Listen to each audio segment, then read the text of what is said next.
سید اولین و آخرین نے دی ہے، لیکن خبر دینے کے بعد بھی پتہ نہیں چلا، اور پتہ کب چلا؟ جب صدیق اکبر نے اس خبر کو پھر خبر بنا کے پیش کیا، پتہ چلا رازدان علم نبوت صدیق اکبر کی ذات ہے کہ خبر نبی نے دے دی، لیکن خبر پہنچانے والے صدیق اکبر کی ذات بن گئی۔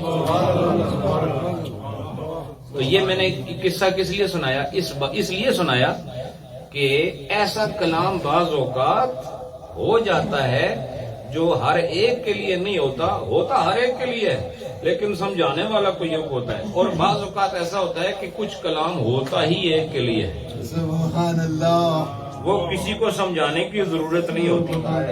اب میں نے پچھلے درس میں کہا جب اس کی ضرورت ہی نہیں تھی تو لکھا کیوں ہے رومی صاحب نے؟ اس کا جواب یہ ہے کہ رومی صاحب نے نہیں لکھا، یہ حسام الدین چلپی نے لکھا ہے۔ ایسا ہی حضرت، یہ لکھنے والے وہ ہیں، وہ تو اپنے حال میں گم ہوتے تھے، وہ بولتے جاتے تھے یہ لکھتے جاتے تھے، وہ بولتے جاتے تھے یہ لکھتے جاتے تھے۔ اور صوفی کا صاحب حال ہونا ثابت ہے، تو وہ اپنے حال میں کوئی بات کرے تو پھر اس کو شریعت کا حکم کیا ہے؟ شریعت کا حکم یہ ہے کہ اس کو قرآن و سنت کے کسوٹی پر رکھو، چاہے وہ کتنے بڑے صوفی کا کلام ہو، اگر اس میں تمہیں نظر آئے کہ سکم ہے تو تم اس کو چھوڑ دو، اسی کی ذات تک محدود رہنے دو، دوسروں کو بھی منع کرو کہ تمہارا اس سے کوئی تعلق نہیں ورنہ گمراہ ہو جاؤ گے۔ تو اس سے کیا ہوگا؟ اس صوفی کا صاحب حال ہونے کی کیفیت میں کلام کرنا اس کے لیے مفید ہے، اور تمہارے حق میں وہ عین مصیبت ہے، خطرہ ہے، تمہارے لیے جہنم کا انگارہ ہے۔ اس لیے جو خاصوں کی چیز ہے وہ خاصوں کے لیے ہے، جو عاموں کے لیے ہے وہ عاموں کے ساتھ خارج ہے۔ اب جناب رومی رحمۃ اللہ علیہ شاہ فرماتے ہیں کہ اولیاء اللہ ایسے کلام نہیں کرتے۔ اب وہ ایک کلام ہے بڑا مشہور اہل تصوف میں، یہاں انہوں نے اس جو شرح ہے یہ مفتاح العلوم، اس میں لکھا ہوا بھی ہے۔ وہ کیا ہے کہ اہل اللہ بعض اوقات فرماتے ہیں کہ ارواح ہونا اجساد ہونا، ارواح ہونا اجساد ہونا و اجساد ہونا ارواح ہونا۔ صوفیہ کیا کہتے ہیں کہ ہماری روح ہمارا جسم ہے اور ہمارا جسم ہماری روح ہے۔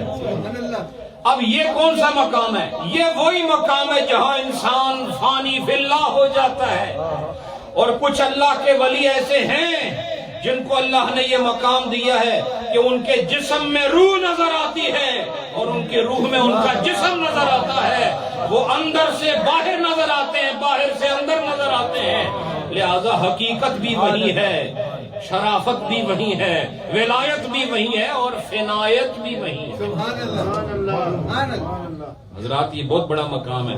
تو رومی علیہ الرحمہ کیا فرماتے ہیں؟ پس بزرگان این گفتند از گزاف، گزاف کہنے ہے میں شغل گپا مارنا، اس کو گزاف کہتے ہیں، کہ یہ بزرگان دین نے یہ شغل کے طور پر اور ایسے مذاق کے طور پر یہ بات نہیں کہی۔ کون سی بات؟ جس میں پاکاں عین جاں افتاد صاف، کہ پاکوں کا جسم بالکل ایسے صاف ہوتا ہے جیسے روح صاف ہوتی ہے۔ یہ دو شعر یہ بھی کٹھے پڑھوں گا۔ اب اگلے شعر میں کیا فرماتے ہیں؟ اب دیکھو یہ وہ مقام ہے جب انسان دیکھو شہوات سے جان چھوٹ جائے تو یہ مقام حاصل ہوتا ہے۔ اور اس پوری مجلس میں کیا جو مجھے دیکھ رہے ہیں سن رہے ہیں اس میں بھی کوئی یہ دعویٰ نہیں کر سکتا کہ شہوات پر ان کا قبضہ ہو چکا ہے، شہوات کو انہوں نے اپنے پاؤں کے تلے دبا لیا ہے۔ نہیں، ہر قدم پر ہزاروں شہوتیں سر اٹھاتی ہیں، تم ایک کو دباتے ہو تو 5000 اور نکل آتی ہیں۔ حضرات بہت مشکل بات ہے، یہ تصوف کا جو سفر ہے واللہ ابھی شروع بھی نہیں ہوا ہے، یہ بہت بڑا سمندر ہے، اور حقیقت کہوں تو ابھی اس کا ایک قطرہ بھی چکھنے کا موقع نہیں ملا ہے۔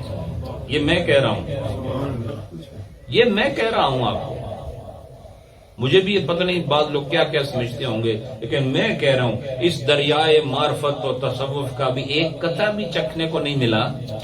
اس کی وجہ کیا ہے کہ سامنے بہت بڑی بڑی آڑ موجود ہے، بڑے بڑے سپیڈ بریکرز موجود ہیں،